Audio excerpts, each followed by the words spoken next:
गांव के बाहरी हिस्से में रोहन और अर्जुन नाम के दो सबसे अच्छे दोस्त रहते थे।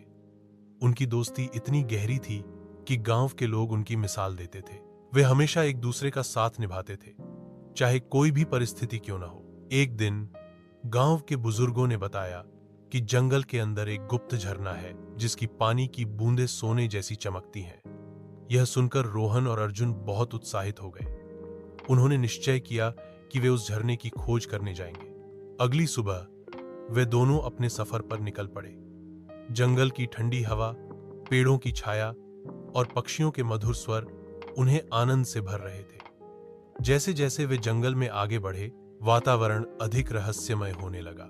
रास्ते में उन्होंने अनोखे फूल देखे, दुर्लभ पक्षी पहचाने और बड़े बड़े पेड़ों की छाया में खेलते हुए आगे बढ़े। लेकिन जैसे जैसे वे और अंदर गए, हवा भारी लगने लगी और जंगल में अजीब सी शांति छा गई। जैसे ही वे जंगल के गहरे हिस्से में पहुंचे, झाड़ियों में हलचल हुई और अचानक एक भूखा और गुस्सैल भालू झाड़ियों से बाहर निकला। भालू ने जोर से गुर्राया, उसकी गहरी आंखें चमक उठीं और वह सीधा उनकी ओर बढ़ने लगा। अर्जुन ने भयभीत होकर तुरंत एक ऊंचे पेड़ की ओर दौड़ लगाई और जल्दी से चढ़ गया। लेकिन रोहन को पेड़ पर चढ़ना नहीं आता था। रोहन ने जल्दी से अपना दिमाग शांत किया और सोचने लगा।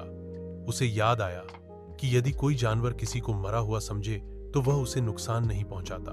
उसने बिना समय गवाए जमीन पर लेटकर अपनी सांस रोक ली और बिल्कुल निश्चल हो गया। भालू धीरे धीरे उसके पास आया। उसकी नाक रोहन के चेहरे के पास आई और वह उसे सूंघने लगा। रोहन का दिल तेज धड़क रहा था, लेकिन उसने अपनी आंखें बंद रखीं और कोई हलचल नहीं की। भालू कुछ पल खड़ा रहा, फिर उसने सोचा कि यह जीव मर चुका है और वह जंगल में वापस चला गया। अर्जुन ने देखा कि अब खतरा टल गया है, तो वह धीरे धीरे पेड़ से नीचे उतरा। उसने मजाक में पूछा, भालू ने तुम्हारे कान में क्या कहा?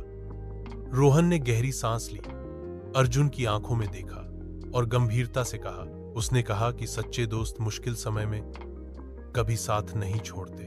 अर्जुन का चेहरा उतर गया।